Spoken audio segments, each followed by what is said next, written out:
ఈరోజు కార్తీక వనభోజన పేరు పేరున ధన్యవాదాలు తెలియజేసుకుంటూ నన్ను ఇక్కడికి పిలిచినటువంటి అన్న శ్రీనివాస్ రెడ్డి అన్న గారికి, నా మిత్రుడు శివప్రసాద్ రెడ్డి, అదేవిధంగా శ్యామలా గారికి, ఇక్కడ విచ్చేసినటువంటి రెడ్డి సోదరి మనందరికీ కూడా పేరు పేరున ధన్యవాదాలు తెలియజేసుకుంటున్నాను. మామూలుగా మా ప్రాంతంలో తక్కువ ఇలాంటివి వనభోజనాలు రెడ్లో పెట్టేవాళ్ళు.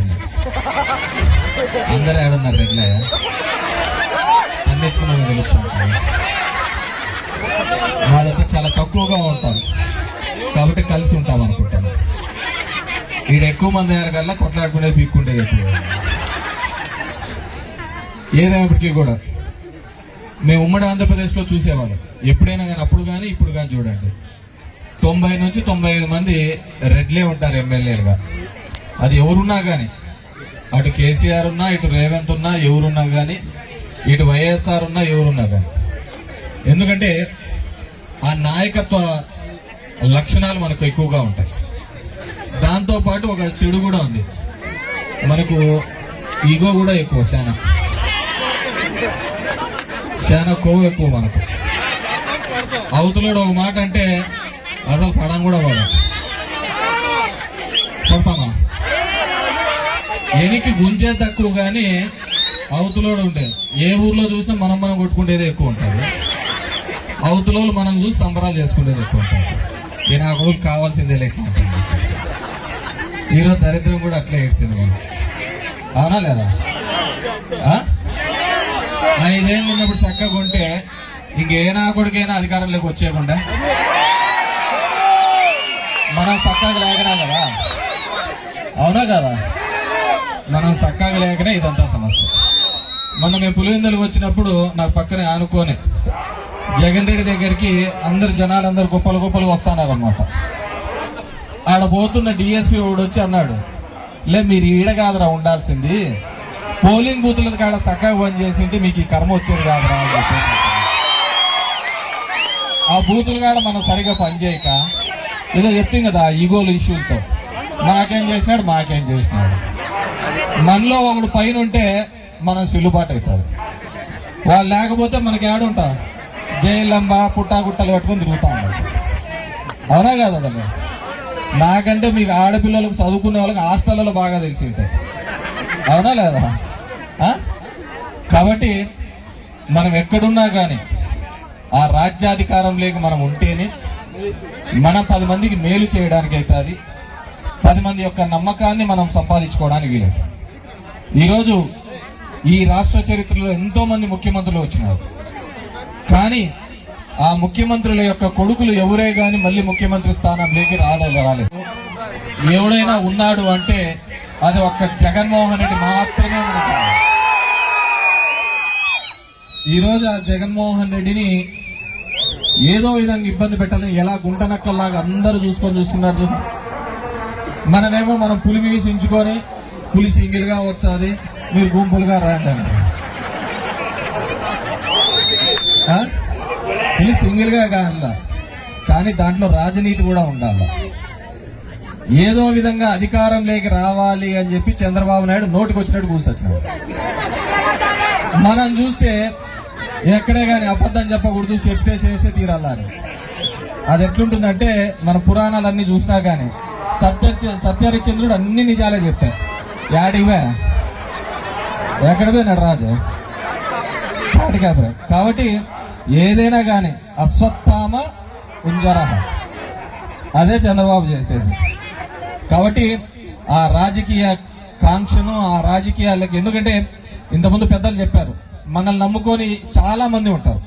కేవలం ఒక కులం వల్లే కాదు, చాలా మంది కోట్లాది మంది జనాలు జగన్మోహన్ రెడ్డి గారు ముఖ్యమంత్రి అయితే ఆయన చేసిన సాయం వల్ల ఎంతో మంది చదువుకున్న వాళ్ళు ఉన్నారు, బాగుపడిన వాళ్ళు ఉన్నారు, ఎన్నో విధాలుగా ఉన్నారు. కానీ ఒక పత్రికా వాళ్ళు కొంతమంది కలిసి ఈరోజు నేను చూస్తూ ఉంటారు, ఈనాడు కానీ ఆంధ్రజ్యోతి కానీ, వాళ్ళకి చంద్రబాబు రోజు ఫోన్ చేసి చెప్పాడు నా గురించి ఇట్లా రాయండి అని. వాళ్ళకి తెలుసు చంద్రబాబును ఆ సీట్లో కూర్చోబెట్టాలంటే మనం ఏమైనా రాయొచ్చు. కానీ మన వాళ్ళలో ఎవడైనా అట్లా చేస్తాడో చూడమని. నాకు ఉండే కొండారెడ్డి అని వాడు నేను ఏదో హాస్పిటల్ పోయినా, వచ్చి ఇట్లా ఎదురుగా వచ్చినాడు. ఏం కొండారెడ్డి బాగున్నావు అంటే బాగున్నాను, నేను హాస్పిటల్కి పోయినా. వాడు మళ్ళీ ఒక 2 నెలల తర్వాత పార్టీ అన్నాడు. ఎందుకు అన్నావురా కొండారెడ్డి అని అనుకుంటే నువ్వు సరిగ్గా మాట్లాడలేదు అని చెప్పాను. అరే నేను హాస్పిటల్ పేషెంట్ చూడడానికి పోయినా వచ్చిన అట్లా కాదంట. అంటే అదే చెప్తాను కదా, కొవ్వు ఎక్కువ అని చెప్పి. కాబట్టి మనము గతంలో జరిగిన తప్పిదాలు ప్రతిసారి ఏ విధంగా అయితే రామోజీ, రాధాకృష్ణ వీళ్ళందరూ కూడా చంద్రబాబు ఏం చెప్పాడు, రోజు చెప్పాడు, కానీ ఆయన అధికారంలోకి రావడం కోసం ఏ విధంగా కష్టపడినారు, పనిచేశారు. ఆ విధంగా మనం అందరం కూడా, ఎందుకంటే కేవలం దానివల్ల ఓన్లీ రెడ్లే బాగుపడతారని కాదు. అలా చూసినారంటే రెడ్లు చాలా నష్టపోయినారు, రెడ్లే పెద్దగా బాగుపడలేకపోయింది గవర్నమెంట్, అవునా కాదా? కానీ మన తలెత్తుకొని తిరిగే విధంగా చేసినాడు జగన్మోహన్ రెడ్డి గారు. ఎక్కడే కానీ అంత డబ్బు సంపాదనతో రాదు, మన గౌరవంగా నిలబడేదాంతో వస్తారు. గౌరవంగా తలెత్తుకొని మనం 10 మందికి సాయం చేసే దాంట్లోనే మనకు బాగా తృప్తి ఉంటుంది. నా గుడ్ మార్నింగ్ ధర్మవరంలో నాకేం వచ్చినది ఏంది లేదు, కానీ నేను తిరుగుతున్నప్పుడు రోజు ఒక 10 మంది 20 మంది సమస్యలైనా తీర్చగలిగినానా అని చెప్పేసి ఒక ప్రజాప్రతినిధిగా, ఒక నాయకుడిగా నాకు అంతకంటే పెద్ద తృప్తి వచ్చే కార్యక్రమం. ఈరోజు జగన్మోహన్ రెడ్డి గారు చేసిన ప్రతి పని, ప్రతి సంక్షేమ కార్యక్రమం కావచ్చు, అభివృద్ధి కాలంగా కావచ్చు, ఆయన ఉన్నంత వరకు కూడా చరిత్రలో అలాగే నిలిచిపోయే విధంగా ఆయన చేయడం జరిగింది. ఈరోజు చంద్రబాబు నాయుడు అలాంటి వేవేగాన్ని చేసిన దాఖలా లేవు. అందుకే ఎవడో కట్టిన హైటెక్ సిటీ నాదంటాడు, ఎవడో కట్టిన రింగ్ రోడ్డు నాదంటాడు, ఎవడో పెట్టిన పార్టీ నాది అని చెప్పేసి వెళ్ళాడు. అంతే తప్ప ఎవరే కానీ లేదు. కాబట్టి మీ అందరినీ కూడా కోరుకునేది, ఈరోజు ఏ విధంగా ఇబ్బందులు పడుతున్నారో మీకు తెలుసు, నాకు తెలుసు. మా మీద కేసులు పెడతా అంటారు, మీ మీద కేసులు పెడతా అంటారు. కాబట్టి మీ అందరినీ కోరుకునేది ఒకటే, రాజ్యాధికారం దిశగా అడుగులు వేయడానికి మనమందరం కూడా కక్షలు కార్పణ్యాలన్నీ పక్కన బట్టి ఐకమత్యమే మహాబలంగా అందరూ కూడా ఏకదాడి మీదుగా రావడానికి. ఎందుకంటే 4 నెలల్లోనే చూసాం ఎంత వ్యతిరేకత సంపాదించుకున్నాం.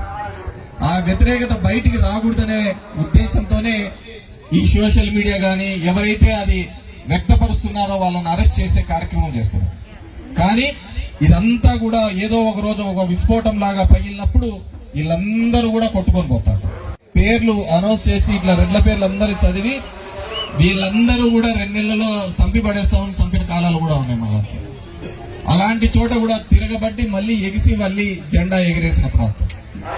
అంతకంటే పౌరుషాల గడ్డ ఈ పల్నాడులో మళ్ళీ కూడా వైఎస్ఆర్సీపీ జెండాను ఎగిరేయడానికి మీరందరూ కూడా కథన రంగంలో ముందుకు రావాలని చెప్పేసి కోరుకుంటూ ఈ కార్యక్రమానికి విచ్చేసిన మీ అందరికీ కూడా పేరు పేరున ధన్యవాదాలు తెలియజేసుకుంటూ మళ్ళీ జగన్మోహన్ రెడ్డి గారిని ఆ ముఖ్యమంత్రి కుర్చీ మీద కూర్చోబెట్టడానికి మనం అందరం కూడా కలిసి పనిచేయాలని చెప్పేసి కోరుతూ ఇక్కడ అవకాశం ఇచ్చిన అందరికీ కూడా మరొకసారి ధన్యవాదాలు తెలియజేస్తున్నాం. Thank you very much.